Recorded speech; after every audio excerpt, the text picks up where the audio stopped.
पिछले सेक्शन में हमने डिस्कवर किया कि इन्वर्स मैट्रिक्स एक मास्टर रीसेट टूल की तरह काम करता है, जिससे हम लीनियर ट्रांसफॉर्मेशंस को रोल बैक कर सकते हैं।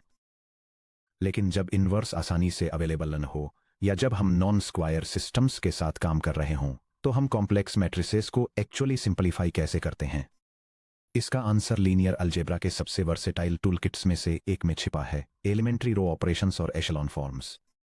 अगर लीनियर अलजेब्रा एक वर्कशॉप होता, तो रो ऑपरेशंस आपके फंडामेंटल हैंड टूल्स होते, एकदम शार्प, रिलायबल और अंदर की कोर इन्फॉर्मेशन को डिस्ट्रॉय किए बिना नंबर्स के किसी भी कैओटिक ग्रिड को एक क्लीन, ऑर्गेनाइज्ड स्ट्रक्चर में रीशेप करने में कैपेबल।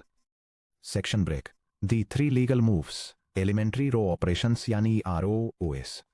इमेजिन कीजिए कि आप 3 साइमल्टेनियस इक्वेशंस वाला एक high school algebra problem solve कर रहे हैं। x plus 2y plus z equals 8, 2x plus 5y plus 2z equals 19, 3x plus 6y plus 4z equals 27। जब आप इसे हाथ से सॉल्व करते हैं, तो आपको क्या करने की परमिशन होती है? आप किन्हीं भी दो इक्वेशंस के ऑर्डर को स्वैप कर सकते हैं। आप पूरी इक्वेशन को एक नॉन जीरो नंबर से मल्टीप्लाई कर सकते हैं, जैसे फ्रैक्शन को एलिमिनेट करने के लिए सब कुछ डबल कर देना। आप किसी वेरिएबल को एलिमिनेट करने के लिए एक इक्वेशन के मल्टीपल को दूसरी इक्वेशन में एड या सबट्रैक्ट कर सकते हैं। इनमें से कोई भी ऑपरेशन x, y और z की उन एक्चुअल वैल्यूज को चेंज नहीं करता जो सिस्टम को सेटिस्फाई करती हैं। चूंकि एक मैट्रिक्स ऐसी ही लीनियर इक्वेशंस के कोएफिशिएंट्स को होल्ड करने वाली एक स्ट्रीमलाइन्ड टेबल होती है, इसलिए यही सेम अलजेब्रिक रूल्स मैट्रिक्स की रोज पर भी अप्लाई होते हैं। हम इन्हें दी 3 एलिमेंट्री रो ऑपरेशंस यानी EOs कहते हैं। Section break. Operation 1, row interchange R sub I swapped with R sub j। Row I और रो j की पोजीशन को स्वैप करना। The matrix with first row 0, 4 and second row 1, 2 under the row operation row 1 interchanged with row 2 yields the matrix with first row 1, 2 and second row 0, 4। ये legal क्यों है? किसी system में दो equations को रीऑर्डर करने से उनका कॉमन इंटरसेक्शन पॉइंट चेंज नहीं होता। Section break. Operation 2, row scaling R sub I leads 2 K times R sub I, जहां K does not equal 0। Row I की हर एंट्री को एक नॉन जीरो स्केलर के से मल्टीप्लाई करना। The matrix with first row 2, 4, 6 and second row 1, 3, 5 under the row operation row 1 becomes 1 half row 1 yields the matrix with first row 1, 2, 3 and second row 1, 3, 5। यह legal क्यों है? एक equation के दोनों sides को सेम नॉन जीरो कांस्टेंट से scale करने पर एग्जैक्ट सेम सॉल्यूशन सेट के साथ एक इक्विवेलेंट इक्वेशन मिलती है। Section break. Operation 3, row addition या replacement R I leads to R I plus k times R j। Row I को रो I में के टाइम्स रो j ऐड करने के रिजल्ट से रिप्लेस करना। The matrix with first row 1, 2 and second row 3, 5 under the row operation row 2 becomes row 2 minus 3 times row 1 yields the matrix with first row 1, 2 and second row 0, -1। यह legal क्यों है? एक valid equation के दोनों sides में equal quantities जोड़ने से equation valid ही रहती है। यह अल्टीमेट वेरिएबल एलिमिनेशन मूव है। यह नोट लीनियर अलजेब्रा में मैट्रिक्स इक्विवेलेंस के कॉन्सेप्ट को डिफाइन करता है और यह समझाता है कि एलिमेंट्री रो ऑपरेशंस अप्लाई करने से मैट्रिक्स कैसे ट्रांसफॉर्म होता है, जबकि अलग अलग न्यूमेरिकल रिप्रेजेंटेशंस के बीच लीनियर इक्वेशंस का अंडरलाइंग सिस्टम प्रिजर्व रहता है। Section break. Elementary row operations के पीछे का सीक्रेट एलिमेंट्री मैट्रिसेस। यहाँ एक एलिगेंट थ्योरेटिकल डिटेल है जो गेट कॉन्सेप्चुअल क्वेश्चंस में बार बार आती है। एलिमेंट्री रो ऑपरेशन को आपके मैट्रिक्स को एक एलिमेंट्री मैट्रिक्स ई से प्री मल्टीप्लाई करके परफॉर्म किया जा सकता है। एक elementary matrix E simply identity matrix I ही है, जिस पर एक single elementary row operation apply किया गया है। एग्जाम्पल मान लीजिए हम एक 2 by 2 मैट्रिक्स A पर R2 leads to R2 minus 3R1 perform करना चाहते हैं। I2 जो टॉप रो 1 0 और बॉटम रो 0 1 वाली मैट्रिक्स के इक्वल है, उस पर R2 leads to R2 minus 3R1 apply करें।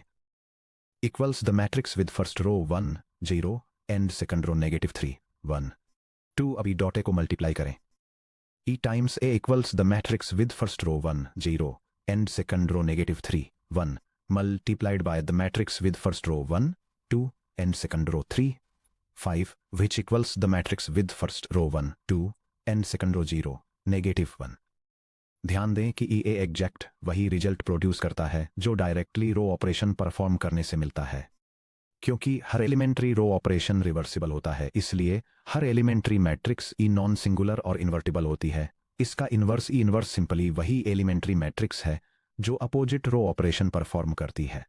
Destination one row echelon form आरईएफ। अब जब हम अपने लीगल मूव्स जानते हैं तो हमारा गोल क्या है? हम कॉम्प्लेक्स मैट्रिक्स को एक स्टैंडर्डाइज्ड ऑर्गेनाइज्ड में सुलझाने के लिए रो ऑपरेशंस का यूज करते हैं, जिसे रो एशेलॉन फॉर्म आरईएफ कहा जाता है। एशेलॉन वर्ड फ्रेंच वर्ड से आता है जिसका मतलब सीढ़ी का डंडा या स्टेप्ड फॉर्मेशन होता है, जैसे डक्स का वी शेप में उड़ना या मिलिट्री ट्रूप्स का स्टैगर्ड लाइंस में अरेंज होना। यह डायग्राम रो एशेलॉन फॉर्म में एक मैट्रिक्स का विजुअल स्ट्रक्चर इलस्ट्रेट करता है, यह दिखाते हुए कि कैसे नॉन जीरो पिवट एलिमेंट्स एक डिसेंडिंग स्टेयर स्टेप पैटर्न बनाते हैं, जिसमें हर पिवट के स्ट्रिक्टली नीचे जीरोज, उनके राइट में आर्बिट्रेरी वैल्यूज और पूरी तरह से जीरोज वाली रोज बॉटम में रखी जाती हैं। रो एशेलॉन फॉर्म आरईएफ के 3 स्ट्रिक्ट रूल्स। एक मैट्रिक्स रो एशेलॉन फॉर्म में केवल तभी होता है जब यह फॉलोइंग 3 क्राइटेरिया को सेटिस्फाई करता है। Zero rose at the bottom. कोई भी रो जिसमें पूरी तरह से जीरोज हों उसे मैट्रिक्स के बिल्कुल बॉटम में रखा जाना चाहिए। Staggered pivots. एक नॉन जीरो रो में लेफ्ट से राइट पहली नॉन जीरो एंट्री को लीडिंग एंट्री या पिवट कहा जाता है। एक लोअर रो का पिवट हमेशा उसके ऊपर की रो के पिवट के स्ट्रिक्टली राइट में दिखना चाहिए। Zeros below pivots. एक पिवट के सीधे नीचे वाले कॉलम की सभी एंट्रीज स्ट्रिक्टली जीरो होनी चाहिए। Spotting REF examples versus non examples. चलिए आपकी इनट्यूशन टेस्ट करते हैं। इन मैट्रिक्स को एग्जामिन कीजिए। Matrix M1 M sub 1 equals the 3/4 matrix with first row 2 5 -1 4, second row 0 3 7 0 and third row 0 0 0 9। क्या ये REF में है? यस। पिवट्स रो 1 कॉलम 1 $2 पर, रो 2 कॉलम 2 $3 पर और रो 3 कॉलम 4 $9 पर हैं। हर पिवट अपने ऊपर वाले पिवट के राइट में है। पिवट्स के नीचे की सभी एंट्रीज जीरो हैं। Matrix M2 M sub 2 equals the 3/3 matrix with first row 1 3 2, second row 0 0 0 and third row 0 4 5। क्या ये REF में है? नो। रूल 1 वायोलेट हुआ है। रो 2 एक ऑल जीरो रो है, लेकिन यह नॉन जीरो रो 3 के ऊपर है। फिक्स R2 को R3 के साथ स्वैप करें। Matrix M3 M sub 3 equals the 3/3 matrix with first row 1 4 6, second row 0 2 5 and third row 0 3 1। क्या ये REF में है? नहीं। रूल 3 वायलेट हुआ है। सेकंड रो पिवट 2 के नीचे की एंट्री 3 है जो कि नॉन जीरो है। Fix apply R3 leads to R3 -3 over 2 R2। Section break 3 ultimate destination. Reduced row echelon form REF। भले ही रो एशेलॉन फॉर्म हमें एक क्लीन स्टेयरकेस स्ट्रक्चर देता है, हम reduced row echelon form REF तक पहुंचने के लिए सिंप्लीफिकेशन को और भी आगे ले जा सकते हैं। REF सबसे क्लीन पॉसिबल स्टेट है जो एक मैट्रिक्स अचीव कर सकता है। यह REF को लेता है और 2 एडिशनल स्ट्रिक्ट रिक्वायरमेंट्स ऐड करता है। Normalized pivots. हर लीडिंग पिवट एंट्री 1 के इक्वल होनी चाहिए। Clear columns zeros above and below. हर पिवट एंट्री अपने कॉलम में इकलौती नॉन जीरो एंट्री होनी चाहिए, यानी हर पिवट के ऊपर की सभी एंट्रीज भी जीरो होनी चाहिए। यह diagram reduced row echelon form में एक मैट्रिक्स के विजुअल आर्किटेक्ट को इलस्ट्रेट करता है, जिसमें लीडिंग पिवट एंट्रीज स्ट्रिक्टली 1 के इक्वल हैं। हर पिवट के ऊपर और नीचे जीरो एंट्रीज हैं, फ्री पैरामीटर कॉलम्स हैं और पूरी तरह से जीरोज से बनी रोज हैं। Side by side comparison REF versus REF। चलिए दोनों फॉर्मेट्स में एक्सप्रेस किए गए सेम सिस्टम को देखते हैं। Row echelon form REF। The matrix with first row 2 4 8, second row 0 3 9 and third row 0 0 1। Reduced row echelon form REF matrix with row 1 1 0 0 row 2 0 1 0 row 3 0 0 1। की distinction to remember. आपके द्वारा perform करने के लिए चुने गए रो ऑपरेशंस के स्पेसिफिक सीक्वेंस के बेसिस पर एक मैट्रिक्स के मल्टीपल वैलिड REF हो सकते हैं। हालांकि हर मैट्रिक्स का एक unique reduced row echelon form REF होता है। चाहे आप कोई भी पाथ या ऑपरेशंस लें, आप हमेशा एग्जैक्ट सेम REF पर ही पहुंचेंगे। Section break 4 Gaussian elimination. The step by step matrix transformation ERO का यूज करके किसी भी मैट्रिक्स को रो एशेलॉन फॉर्म में ट्रांसफॉर्म करने के लिए यूज की जाने वाली सिस्टमैटिक प्रोसेस को गॉसियन एलिमिनेशन कहा जाता है। अगर आप REF तक पहुंचने के लिए प्रोसेस को कंटिन्यू रखते हैं तो इसे गॉस जॉर्डन एलिमिनेशन कहा जाता है। चलिए स्क्रैच से एक कॉम्प्रहेंसिव न्यूमेरिकल एग्जाम्पल को समझते हैं। Problem statement. Following 3/4 matrix A को रो एशेलॉन फॉर्म REF में ट्रांसफॉर्म कीजिए और फिर reduced row echelon form REF तक कंटिन्यू कीजिए। A equal to matrix with row 1 1 2 -1 3 row 2 2 4 1 9 row 3 3 6 0 12। Section break. Step 1, establish pivot 1 row 1 column 1। First column को देखिए, top left entry A11 equals 1 है, ये नॉन जीरो है, इसलिए ये हमारे फर्स्ट पिवट के रूप में काम करता है। अब हमें कॉलम 1 में इस पिवट के नीचे की सभी एंट्रीज को जीरो करना होगा, यानी रो 2 में 2 और रो 3 में 3 को। Operation AR2 leads to R2 - 2 R। New R sub 2 equal to vector 2 - 2 times 1 4 - 2 times 2 1 - 2 times negative 1 9 - 2 times 3 which equal to vector 0 0 3 3। Operation B R3 leads to R3 - 3 R1। New R sub 3 equal to vector 3 - 3 times 1 6 -3 times 2 0 - 3 times negative 1 12 - 3 times 3 which equal to vector 0 0 3 3। इन दोनों operations को apply करने के बाद हमारा matrix ये बन जाता है।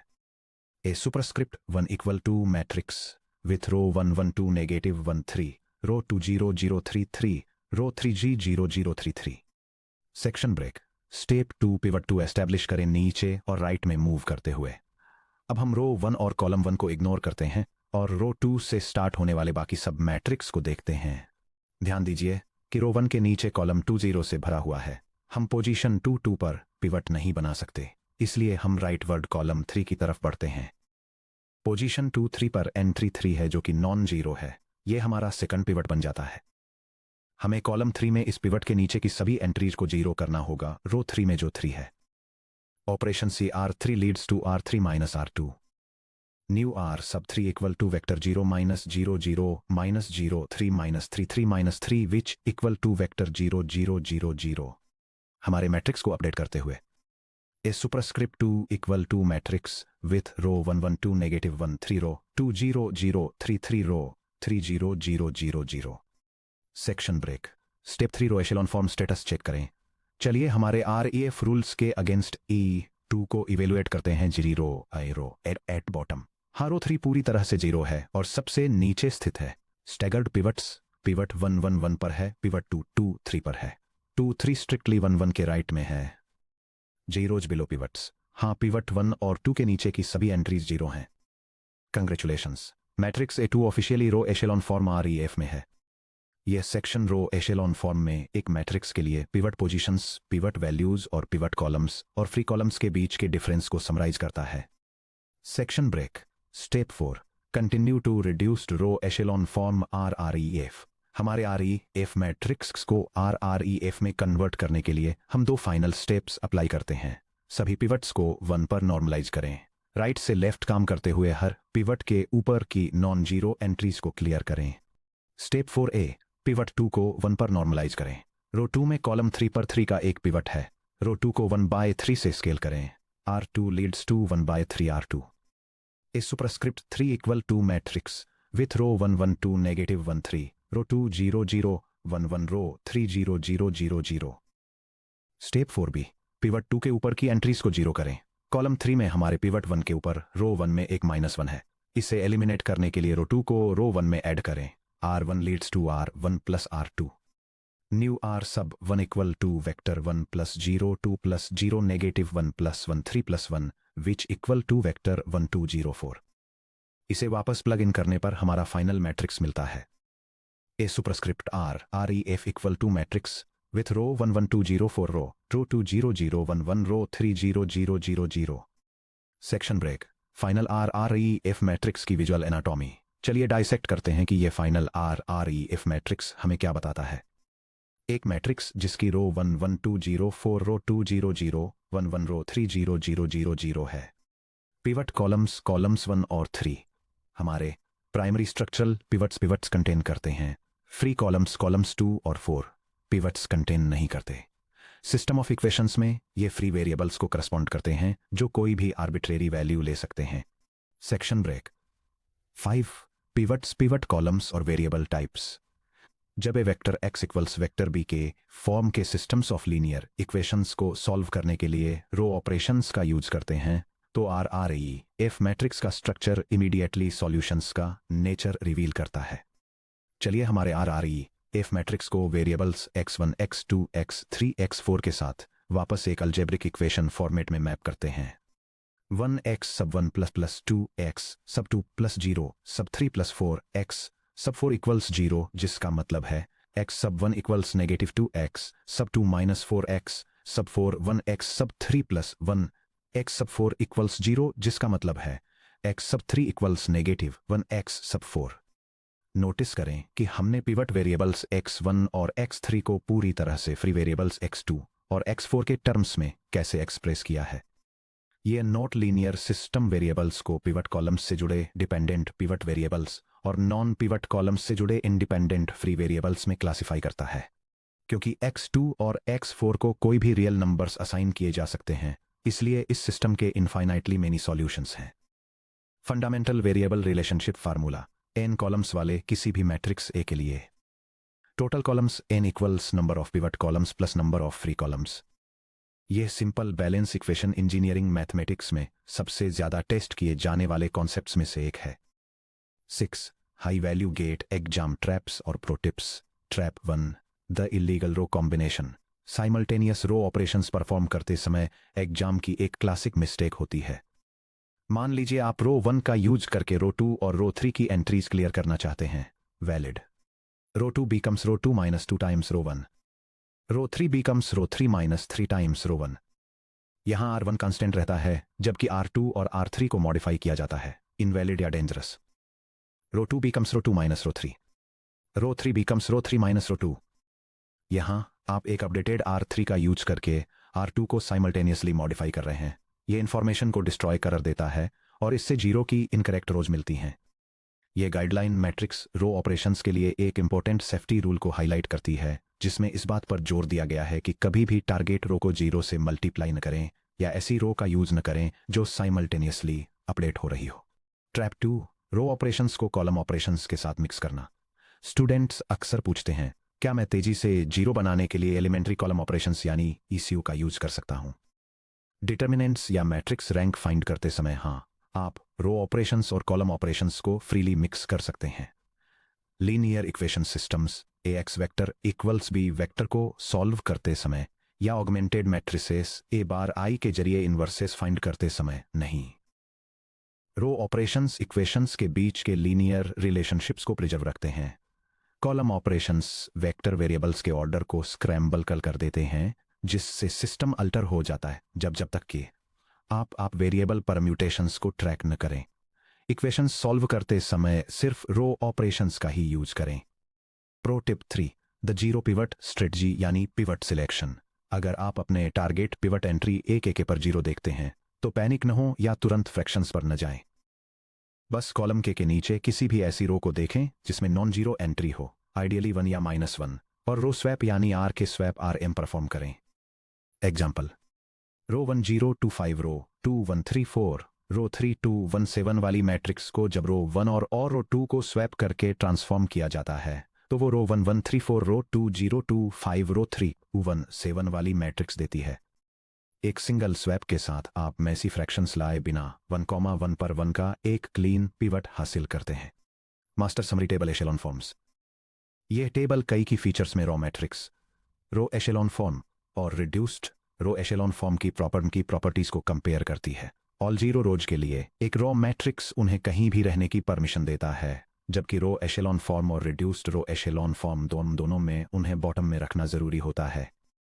पिवट वैल्यू रो मैट्रिक्स में कोई भी नंबर हो सकती है। रो एशेलॉन फॉर्म में कोई भी नॉन जीरो नंबर जहां के इजर नॉट इक्वल टू 0 हो सकती है, और रिड्यूस्ड रो एशेलॉन फॉर्म में स्ट्रिक्टली 1 ही होनी चाहिए। पिवट्स के नीचे की एंट्रीज रो मैट्रिक्स में कोई भी वैल्यू ले सकती हैं, लेकिन रो एशेलॉन फॉर्म और रिड्यूस्ड रो एशेलॉन फॉर्म दोनों में वे ऑल जीरोज होनी चाहिए। पिवट्स के ऊपर की एंट्रीज रो मैट्रिक्स में अनरिस्ट्रिक्टेड होती हैं और रो एशेलॉन फॉर्म में नॉन जीरो हो सकती हैं, लेकिन रिड्यूस्ड रो एशेलॉन फॉर्म में वे ऑल जीरोज ही होनी चाहिए। यूनिकनेस की बात करें तो रो एशेलॉन फॉर्म नॉन यूनिक होती है क्योंकि मल्टीपल वैलिड फॉर्म्स एग्जिस्ट करती हैं, जबकि reduced row echelon form strictly unique होती है। फाइनली, जहां रॉ मैट्रिसेस में इनपुट डेटा होता है, वहीं रो एशेलॉन फॉर्म का यूज प्राइमरीली गॉसियन एलिमिनेशन और रैंक डिटरमाइन करने किया जाता है, और रिड्यूस्ड रो एशेलॉन फॉर्म का यूज सिस्टम्स ऑफ इक्वेशंस को सॉल्व करने, मैट्रिक्स इन्वर्सेस फाइंड करने और नल स्पेस कंप्यूट करने के लिए किया जाता है। Section summary checklist. Next section पर जाने से पहले ये सुनिश्चित कर लें कि आप इन सभी कोर कॉम्पिटेंसीज को चेक ऑफ कर सकते हैं। क्या आप बिना देखे 3 लीगल एलिमेंट्री रो ऑपरेशंस या रो बता सकते हैं? क्या आप जानते हैं कि एक एलिमेंट्री मैट्रिक्स हमेशा इन्वर्टिबल क्यों होता है? क्या आप वेरीफाई कर सकते हैं कि कोई दिया गया मैट्रिक्स रो एशेलॉन फॉर्म आरईएफ के तीनों क्राइटेरिया को पूरा करता है या नहीं? क्या आप वो 2 एडिशनल रिक्वायरमेंट्स बता सकते हैं जो आरईएफ को reduced row echelon form RRF में एलिवेट करती हैं?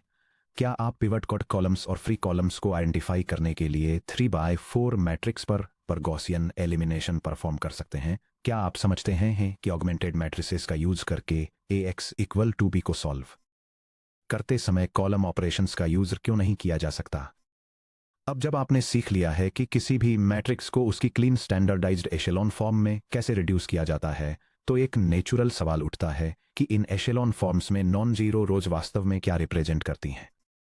ध्यान दें कि गॉसियन एलिमिनेशन के दौरान कुछ रोज पिवट्स के रूप में सरवाइव करती हैं, जबकि बाकी पूरी तरह से जीरो की रोज में कोलैप्स हो जाती हैं। सरवाइव करने वाली पिवट रोज की संख्या रैंडम नहीं है, ये मैट्रिक्स के अंदर छिपी इंडिपेंडेंट डायमेंशंस की ट्रू संख्या को रिप्रेजेंट करती है।